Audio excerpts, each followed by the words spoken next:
ನಮಸ್ಕಾರ ಸ್ನೇಹಿತರೆ. ಇವತ್ತು ನಾನು ತುಂಬ ಸಿಂಪಲ್ಲಾಗಿ ಜಸ್ಟ್ ಒಂದು 2 ಇಂಗ್ರೀಡಿಯೆಂಟ್ಸ್ ಇದ್ದರೆ ಸಾಕು, ಸೂಪರ್ ಡೂಪರಾಗಿ ತುಂಬಾ ಟೇಸ್ಟಿಯಾಗಿ ಬಾಯಿಗೆ ರುಚಿ ಕೊಡುವಂಥ ಈ ಈರುಳ್ಳಿ ಪರೋಟಾನ ಖಂಡಿತವಾಗ್ಲೂ ಟ್ರೈ ಮಾಡಿ. ನೀವು ಈವ್ನಿಂಗ್ ಸ್ನ್ಯಾಕ್ಸ್ ಆದರೂ ಮಾಡ್ಕೊಂಡು ತಿನ್ಬೋದು ಅಥವಾ ಮಾರ್ನಿಂಗ್ ಬ್ರೇಕ್ಫಾಸ್ಟ್ ಆದರೂ ಮಾಡ್ಬೋದು. ತುಂಬಾ ಟೇಸ್ಟಿಯಾಗಿರುತ್ತೆ. ಬನ್ನಿ ನೋಡೋಣ. ಮೊದಲಿಗೆ ನಾನಿಲ್ಲಿ ಒಂದು ಮಿಕ್ಸಿಂಗ್ ಬೌಲ್ಗೆ 1 ಕಪ್ ಆಗುವಷ್ಟು ಗೋಧಿ ಹಿಟ್ಟನ್ನು ತೊಗೊಳ್ತಾ ಇದ್ದೀನಿ. ನಾರ್ಮಲಾಗಿ ಚಪಾತಿಗೆ ಯಾವ ಹಿಟ್ಟು ತೊಗೊಳ್ತೀರೋ ಅದೇ ಹಿಟ್ಟನ್ನು ಗೋಧಿ ಹಿಟ್ಟನ್ನು ತೊಗೊಳ್ತಾ ಇದ್ದೀನಿ. ಅರ್ಧ ಟೇಬಲ್ ಸ್ಪೂನ್ ಆಗುವಷ್ಟು ಕರಿ ಎಳ್ಳನ್ನು ತೊಗೊಳ್ತಾ ಇದ್ದೀನಿ. 1/4 ಟೇಬಲ್ ಸ್ಪೂನ್ ಆಗುವಷ್ಟು ಅಜ್ವೈನ ತೊಗೊಳ್ತಾ ಇದ್ದೀನಿ. ಸ್ವಲ್ಪ ಕ್ರಷ್ ಮಾಡಿಕೊಂಡು ತೊಗೊಳ್ಬೇಕು. ರುಚಿಗೆ ತಕ್ಕಷ್ಟು ಉಪ್ಪು, ಅಂದರೆ ಉಪ್ಪು ಸ್ವಲ್ಪ ನೋಡಿ ಹಾಕ್ಕೊಳ್ಳಿ. ನೆಕ್ಸ್ಟ್ ನಾವು ಈರುಳ್ಳಿ ಸ್ಟಫನ್ಗೆ ಹಾಕೋದ್ರಿಂದ ಉಪ್ಪನ್ನು ಸ್ವಲ್ಪ ನೋಡಿನೇ ಹಾಕ್ಕೊಳ್ಬೇಕು. ತೀರಾ ಉಪ್ಪನ್ನು ಕಡಿಮೆ ಮಾಡಿದರೆ ಚಪಾತಿ ಸಪ್ಪೆ ಥರ ಅನಿಸುತ್ತೆ. ಸ್ವಲ್ಪ ಚಿಟಿಕೆ ಆಗೋಷ್ಟು ಉಪ್ಪನ್ನು ಹಾಕ್ಕೊಂಡು 1 ಟೇಬಲ್ ಸ್ಪೂನ್ ಆಗುವಷ್ಟು ಎಣ್ಣೆಯನ್ನು ಹಾಕ್ಕೊಂಡು ಯಾವುದೇ ರೀತಿ ನೀರನ್ನು ಹಾಕದೆ ತುಂಬ ಸಿಂಪಲಾಗಿ ಮೊದಲಿಗೆ ಈ ಥರ ಚೆನ್ನಾಗಿ ಕಲಿಸ್ಕೊಳ್ಬೇಕು. ಯಾವುದೇ ಕಾರಣಕ್ಕೂ ಚಪಾತಿ ಹಿಟ್ಟನ್ನು ಮಾಡುವಾಗ ಎಣ್ಣೆ ಹಾಕಿ ಮಾಡೋದ್ರಿಂದ ಚಪಾತಿ ತುಂಬಾ ಸಾಫ್ಟಾಗಿ ಬರುತ್ತೆ. ಈಗ ಇದೆಲ್ಲ ಮಿಕ್ಸ್ ಮಾಡಿದಾದಮೇಲೆ ನಾನೀಗ ಸ್ವಲ್ಪ ನೀರನ್ನು ಹಾಕ್ಕೊಂಡು ನಾರ್ಮಲಾಗಿ ಚಪಾತಿ ಹಿಟ್ಟನ್ನು ಯಾವ ಥರ ನಾದ್ಕೊಳ್ತೋ ಇನ್ನೂ ಸ್ವಲ್ಪ ಸಾಫ್ಟಾಗಿ ನಾದ್ಕೊಳ್ಳೋಕ್ಕಿಂತ ಸ್ವಲ್ಪ ಗಟ್ಟಿಯಾಗಿ ನಾದ್ಕೊಳ್ಬೇಕು. ಸಾಫ್ಟಾಗಿ ನಾದ್ಕೊಳ್ಳೋದ್ರಿಂದ ಏನಾಗುತ್ತೆ ಅಂದರೆ ನಾವು ಈರುಳ್ಳಿ ಸ್ಟಫನ್ ಹಾಕಿದಾಗ ತೀರಾ ಅದು ನಾದಲಿಕ್ಕೆ ಕಷ್ಟ ಆಗುತ್ತೆ. ಸೊ ಅಳುಕಾಗ್ಬಿಡುತ್ತೆ. ಸೊ ಆ ಕಾರಣಕ್ಕಾಗಿ ಸ್ವಲ್ಪ ಗಟ್ಟಿಯಾಗಿ ನಾದ್ಕೊಳ್ಳಿ. ಈಗ ನೋಡಿ ಚೆನ್ನಾಗಿ ಹಿಟ್ಟನ್ನು ನಾದ್ಕೊಂಡಿದ್ದೀನಿ. ಸೊ ಈರುಳ್ಳಿ ಸ್ಟಫನ್ನು ರೆಡಿ ಮಾಡೋ ಅಷ್ಟಿಗೆ ಇದಿಟ್ಟು ನೆಂದರೆ ಸಾಕು. ಒಂದು 10 ನಿಮಿಷ ನೆಂದರೆ ಸಾಕು. ಈಗಿನ್ನ ಸೈಡಲ್ಲಿಡಿ. ನೆಕ್ಸ್ಟ್ ನಾನೀಗ ಒಂದು ಬೌಲ್ನ ತೊಗೊಂಡಿದ್ದೀನಿ. 2 ಮೀಡಿಯಮ್ ಸೈಜರ್ಗೆ ಈರುಳ್ಳಿನ ಈ ರೀತಿ ಉದ್ದುದನೇದಾಗಿ ಕಟ್ ಮಾಡ್ಕೊಂಡಿದ್ದೀನಿ. ಸೊ ನಾನಿಲ್ಲಿ 1 ಕಪ್ ಗೋಧಿ ಹಿಟ್ಟಲ್ಲಿ ಜಸ್ಟ್ ನಾನು ಒಬ್ಬರಿಗೆ ಆಗೋಷ್ಟು ಮಾತ್ರ ಮಾಡ್ಕೊಂಡಿದ್ದೀನಿ. ನೀವೇನಾದರೂ ಜಾಸ್ತಿ ಮಾಡ್ತೀರಂದರೆ ಗೋಧಿ ಹಿಟ್ಟಿನ ಕ್ವಾಂಟಿಟಿನ ಜಾಸ್ತಿನೇ ಹಾಕ್ಕೊಳ್ಳಿ. ಈಗ ನಾನು ಈರುಳ್ಳಿಯನ್ನು ತೆಳುವಾಗಿ ನಿಮ್ಗೆ ಎಷ್ಟು ಸಾಧ್ಯನಷ್ಟು ತೆಳುವಾಗಿ ಕಟ್ ಮಾಡಿಕೊಂಡ್ರೆ ಪರೋಟ ತುಂಬ ಚೆನ್ನಾಗಿ ಬರುತ್ತೆ. ಯಾವುದೇ ರೀತಿ ಕಿತ್ತೋಗೋ ಚಾನ್ಸಸ್ ಇರೋದಿಲ್ಲ. ಈ ಥರ ಒಂದರಲ್ಲೊಂದು ಇರೋದ್ರಿಂದ ಪರೋಟ ಈರುಳ್ಳಿ ಸೊ ಅದನ್ನೆಲ್ಲ ಚೆನ್ನಾಗಿ ಬಿಡಿಸ್ಕೊಳ್ಬೇಕಾಗುತ್ತೆ. ಬಿಡಿಸ್ಕೊಂಡಾಗ ಮಾತ್ರ ನಮಗೆ ಪರೋಟ ತುಂಬ ರುಚಿಯಾಗಿ ಇರುತ್ತೆ. 2 ಟೇಬಲ್ ಸ್ಪೂನ್ ಆಗುವಷ್ಟು ನಾನೀಗ ಸೂಜಿ ರವೆಯನ್ನು ಹಾಕ್ಕೊಳ್ತಾ ಇದ್ದೀನಿ. ಈರುಳ್ಳಿ ಎಲ್ಲ ನೀರು ಬಿಟ್ಬಿಡುತ್ತೆ ಅಲ್ವಾ, ಸೂಜಿ ರವೆ ಹಾಕೋದ್ರಿಂದ ರವೆ ನೀರನ್ನೆಲ್ಲ ಹೀರ್ಕೊಂಡ್ಬಿಡುತ್ತೆ. ಅರ್ಧ ಟೇಬಲ್ ಸ್ಪೂನ್ ಆಗುವಷ್ಟು ಚಾಟ್ ಮಸಾಲ, ರುಚಿಗೆ ತಕ್ಕಷ್ಟು ಉಪ್ಪು. ಚಾಟ್ ಮಸಾಲ ಇಲ್ಲ ಅನ್ನೋರು ಗರಂ ಮಸಾಲ ಕೂಡ ಹಾಕ್ಕೊಳ್ಬೋದು. ಅರ್ಧ ಟೇಬಲ್ ಸ್ಪೂನ್ ಆಗುವಷ್ಟು ಖಾರದ ಪುಡಿಯನ್ನು ಹಾಕ್ಕೊಂಡು ಸ್ವಲ್ಪ ನಾನು ಕಸೂರಿ ಮೆಂತ್ಯ ಅಂದರೆ ಜಸ್ಟ್ ಫ್ಲೇವರ್ಗೆ ಮಾತ್ರ ಹಾಕ್ಕೊಳ್ತಾ ಇದ್ದೀನಿ. ಸ್ವಲ್ಪ ಹಸಿ ಕರಿಬೇವನ್ನು ಚಿಕ್ಕದಾಗಿ ಕಟ್ ಮಾಡಿಕೊಂಡು ಸ್ವಲ್ಪ ಕರಿಬೇವನ್ನು ಈ ರೀತಿ ಚಿಕ್ಕದಾಗಿ ಕಟ್ ಮಾಡ್ಕೊಂಡು ಹಾಕ್ಕೊಳ್ತಾ ಇದ್ದೀನಿ. ಸೊ ಸ್ನೇಹಿತರೆ, ಯಾವುದೇ ರೀತಿ ನೀವು ಮಸಾಲೆ ರುಬ್ಬೋದು ಬೇಡ. ಜಸ್ಟ್ ಒಂದು ಇನ್ಸ್ಟಂಟಾಗಿ 10 ಮಿನಿಟ್ಸಲ್ಲಿ ಸ್ನ್ಯಾಕ್ಸ್ ಆದರೂ ಮಾಡ್ಕೊಂಡು ತಿನ್ಬೋದು, ಬ್ರೇಕ್ಫಾಸ್ಟ್ ಆದರೂ ಮಾಡ್ಬೋದು.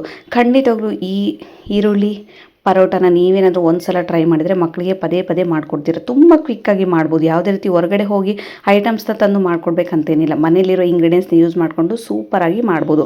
ಈಗ ಇದನ್ನೆಲ್ಲ ಒಂದು ಸಲ ಚೆನ್ನಾಗಿ ಮಿಕ್ಸ್ ಮಾಡಿಕೊಂಡು ಸೈಡಲ್ಲಿಡಿ. ನಾವೇನು ಈರುಳ್ಳಿ ಸ್ಟಫನ್ನೆಲ್ಲ ರೆಡಿ ಮಾಡೋ ಅಷ್ಟಿಗೆ ಇಟ್ಟು ಒಂದು 10 ನಿಮಿಷ ಚೆನ್ನಾಗಿ ನೆಂದಿರುತ್ತೆ. ಇಷ್ಟ ಆದರೆ ಸಾಕು.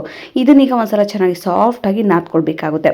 ಸಾಫ್ಟಾಗಿ ನಾದ್ಕೊಂಡು ಇದರಲ್ಲಿ 2 ಭಾಗಗಳನ್ನಾಗಿ ನಾನು ಮಾಡ್ಕೊಳ್ತಾ ಇದ್ದೀನಿ. ನಾರ್ಮಲಾಗಿ ಚಪಾತಿಗೆ ಯಾವ ಥರ ತೊಗೊಳ್ತಿರೋ ಹಿಟ್ಟನ್ನು ಅದಕ್ಕಿಂತ ಸ್ವಲ್ಪ ಜಾಸ್ತಿನೇ ತೊಗೊಳ್ಬೇಕು. ಯಾಕೆಂದರೆ ನಾನು 1ರಲ್ಲಿ 2 ಮಾಡ್ಕೊಳ್ಳೋದ್ರಿಂದ ನಮಗೆ ಮುಷ್ಟಿ ಆಗುವಷ್ಟು ಸ್ವಲ್ಪ ಜಾಸ್ತಿನೇ ತೊಗೊಳ್ಳಿ.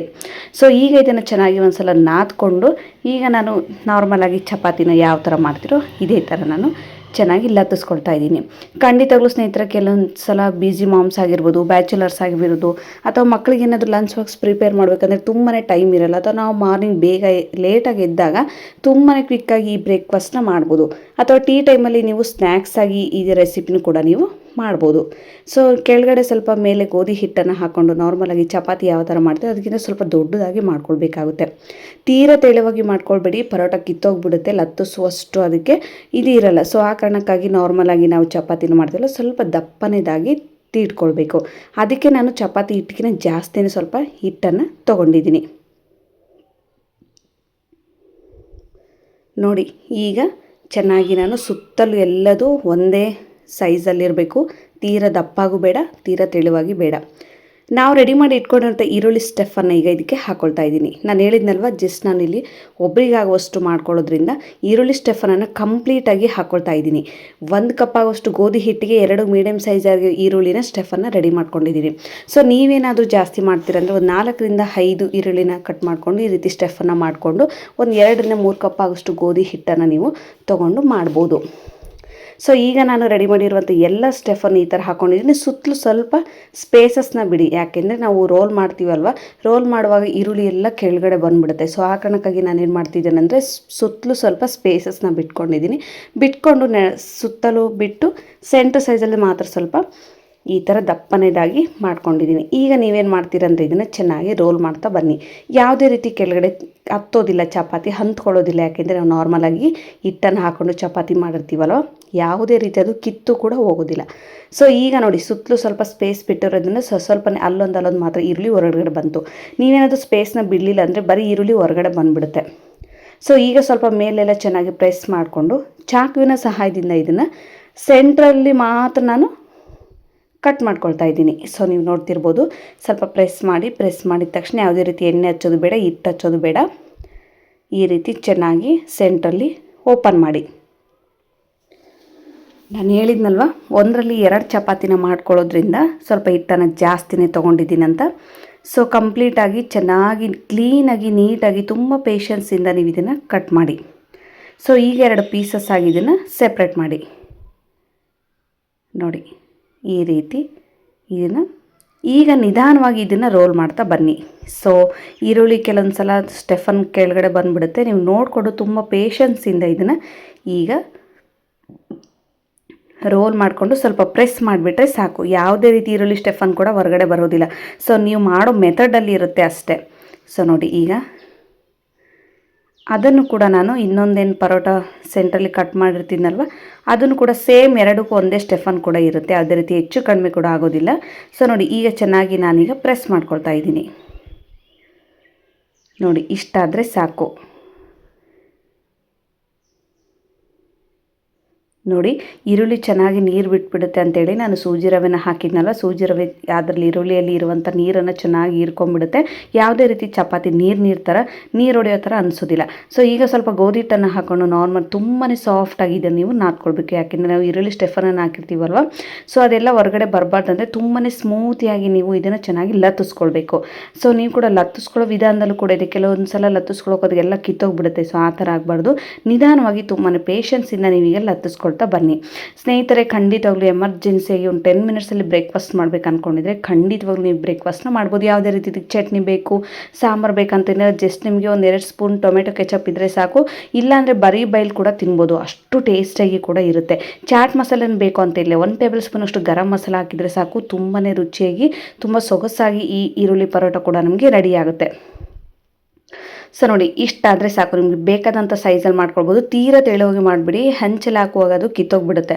ಸೊ ಆ ಕಾರಣಕ್ಕಾಗಿ ನಾನೇನು ಮಾಡಿದ್ದೀನಿ ಅಂದರೆ ಮೀಡಿಯಮ್ ಆಗಿ ಈಗ ಪೂರಿ ಸೈಜಲ್ಲಿ ಮಾಡ್ಕೊಂಡು, ಪೂರಿಗಿಂತ ಸ್ವಲ್ಪ ದೊಡ್ಡ ಸೈಜಲ್ಲಿ ಮಾಡ್ಕೊಂಡಿದ್ದೀನಿ, ಚಪಾತಿಗಿಂತ ಸ್ವಲ್ಪ ಸಣ್ಣ ಸೈಜಲ್ಲಿ ಮಾಡ್ಕೊಂಡಿದ್ದೀನಿ. ಇಷ್ಟಾದರೆ ಸಾಕು ಸ್ನೇಹಿತರೆ. ಉಳಿದ ಅದು ಒಂದು ಪರೋಟ ಕೂಡ ನಾನು ಇದೇ ಥರ ಮಾಡ್ಕೊಂಡಿದ್ದೀನಿ. ಇದನ್ನು ಲತ್ತಿಸುವಾಗಲೇ ನೀವು ಹೆಂಚನ್ನು ಚೆನ್ನಾಗಿ ಐ ಫ್ಲೇಮಲ್ಲಿ ಕಾಯೋಕ್ಕೆ ಇಟ್ಬಿಡಿ. ಈಗ ನೋಡಿ, ಹಂಚು ಕೂಡ ಚೆನ್ನಾಗಿ ಕಾದಿದೆ. ಕೆಳಗಡೆ 1 ಟೇಬಲ್ ಸ್ಪೂನ್ ಆಗುವಷ್ಟು ಎಣ್ಣೆಯನ್ನು ಹಾಕ್ಕೊಂಡು ಈಗ ನಾನು ಈ ಪರೋಟ ಇದ್ರಾಗೆ ಹಾಕ್ತಾಯಿದ್ದೀನಿ. ಸೊ ನೋಡಿ, ಸ್ವಲ್ಪ ಪ್ರೆಸ್ ಮಾಡಿ 2 ಕಡೆನೂ ತುಂಬ ಚೆನ್ನಾಗಿ ನಾರ್ಮಲಾಗಿ ಎಣ್ಣೆ ಹಾಕಿ ಚಪಾತಿನ ಯಾವ ಥರ ಬೇಯಿಸ್ತೀರೋ, ಮಕ್ಕಳಿಗೆ ಕೊಡೋದಾದರೆ ಸ್ವಲ್ಪ ತುಪ್ಪವನ್ನು ಹಾಕಿ ನೀವು ಚೆನ್ನಾಗಿ 2 ಕಡೆನೂ ತುಂಬಾ ಟೇಸ್ಟಿಯಾಗಿರುತ್ತೆ. ನಿಜವಾಗ್ಲೂ ನೀವು ಹೊರಗಡೆ ಹೋಗಿ ತಿನ್ನೋದಕ್ಕಿಂತ ಈ ಥರ ಒಂದು 10 ಮಿನಿಟ್ಸ್ ಈಜಿ ಸ್ನ್ಯಾಕ್ಸ್ನಾಗಲಿ ಬ್ರೇಕ್ಫಾಸ್ಟ್ ಆಗಲಿ ಮಾಡ್ಕೊಂಡು ಆರಾಮಾಗಿ ತಿನ್ಬೋದು. ಸೊ 2 ಕೈಡ್ಸ್ ಕೂಡ ನೀವು ಚೆನ್ನಾಗಿ ತುಪ್ಪನ ಅಥವಾ ಎಣ್ಣೆಯನ್ನು ಹಾಕ್ಕೊಂಡು ಈ ಥರ ಚೆನ್ನಾಗಿ ಅಪ್ಲೈ ಮಾಡಿಕೊಂಡು ಗ್ಯಾಸನ್ನು ಮೀಡಿಯಮ್ ಟು ಐ ಫ್ಲೇಮ್ ಇಟ್ಕೊಳ್ಳಿ. ತೀರಾ ಸಣ್ಣದಾಗಿ ಇಟ್ಕೊಳ್ಳೋಕೆ ಹೋಗಬೇಡಿ, ಸ್ವಲ್ಪ ಮೀಡಿಯಮ್ ಟು ಐ ಫ್ಲೇಮಲ್ಲಿ ಇಟ್ಕೊಂಡು ಬೋತ್ ಸೈಡ್ 2 ಕಡೆನೂ ಚೆನ್ನಾಗಿ ನೀವು ರೋಸ್ಟ್ ಆಗಿ, ಕೆಲವರಿಗೆ ಚಕ್ಕೆ ಥರ ಇದ್ದರೆ ಇಷ್ಟ ಆಗುತ್ತೆ, ಕೆಲವರಿಗೆ ಸಾಫ್ಟ್ ಆಗಿದ್ದರೆ ಇಷ್ಟ ಆಗುತ್ತೆ. ಸೊ ಯಾರಿಗೆ ಏನೇನು ಇಷ್ಟ ನೀವು ಆ ಥರ ಚೆನ್ನಾಗಿ ಬೇಯಿಸ್ಕೊಳ್ಬೋದು. ಸೊ ಈ ಥರ ಮಾಡಿದರೆ ಖಂಡಿತವಾಗ್ಲೂ ಒಂದು 10 ನಿಮಿಷದಲ್ಲಿ ಬ್ರೇಕ್ಫಾಸ್ಟ್ ಮನೆಯವ್ರು ಎಲ್ಲರೂ ಖಾಲಿ ಮಾಡಿಬಿಡ್ತಾರೆ. ತುಂಬಾ ಟೇಸ್ಟಿಯಾಗಿರುತ್ತೆ. ನೀವೇನಾದರೂ ಬ್ಯಾಚುಲರ್ಸ್ ಆಗಿದೆ ಅಥವಾ ಬಿಸಿ ಮಾಮ್ಸ್ ಆಗಿದೆ ಖಂಡಿತವಾಗ್ಲೂ ಟ್ರೈ ಮಾಡ್ಬೋದು. ಸೊ ನೋಡಿ, ಫೈನಲಾಗಿ 2 ಕಡೆ ಕೂಡ ನಾನು ಚೆನ್ನಾಗಿ ಈ ಥರ ಮೀಡಿಯಮ್ ಟು ಐ ಫ್ಲೇಮಲ್ಲಿ ಇಟ್ಕೊಂಡು ಚೆನ್ನಾಗಿ ಚಪಾತಿ ಯಾವ ಥರ ಬೇಯಿಸ್ತೀರೋ ಆ ಥರ ಸ್ವಲ್ಪ ಟೈಮ್ ಜಾಸ್ತಿ ತೊಗೊಳುತ್ತೆ. ಯಾಕೆಂದರೆ ನಾವು ಈರುಳ್ಳಿನ ಒಳಗಡೆ ಎಲ್ಲ ಹಾಕಿರ್ತೀವಲ್ವ, ಚಪಾತಿ ಸ್ವಲ್ಪ ದಪ್ಪ ಸೈಜಲ್ಲಾಗಿರೋದ್ರಿಂದ ಸ್ವಲ್ಪ ಟೈಮ್ ಹಿಡಿಯುತ್ತೆ. ಫೈನಲ್ ಆಗಿ ಈಗ ನೋಡಿ, ಕಲರ್ ಕೂಡ ಚೇಂಜ್ ಆಗಿದೆ. ಈ ಕಲರ್ಗೆ ಬರೋ ತನಕ ನೀವು ಚೆನ್ನಾಗಿ ಬೇಯಿಸ್ಕೊಳ್ಬೇಕು. ನೋಡಿ, ಇಷ್ಟ ಆದರೆ ಸಾಕು. ಈಗ ಇದನ್ನು ನಾನೀಗ ಒಂದು ಪ್ಲೇಟ್ಗೆ ಹಾಕ್ತಾಯಿದ್ದೀನಿ. ಉಳಿದ ಪರೋಟನೂ ಸಹ ನಾನು ಇದೇ ಥರ ಬೇಯಿಸ್ಕೊಂಡಿದ್ದೀನಿ. ಸೊ ನೀವೇನಾದರೂ ಟ್ರೈ ಮಾಡಿಲ್ಲ ಅಂದರೆ ಖಂಡಿತಗಳು ಟ್ರೈ ಮಾಡಿದರೆ ನನಗೆ ಫೀಡ್ಬ್ಯಾಕ್ ಮೂಲಕ ತಿಳಿಸಿ. ಫೈನಲ್ ಆಗಿ ಪರೋಟ ಕೂಡ ಇಷ್ಟು ಟೇಸ್ಟಾಗಿ, ಯಾವುದೇ ರೀತಿ ಸಾಂಬಾರು ಬೇಡ, ಕೆಚಪ್ ಬೇಡ.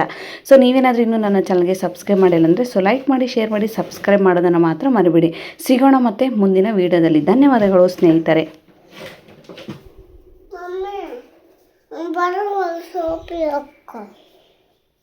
ತಾಜಾ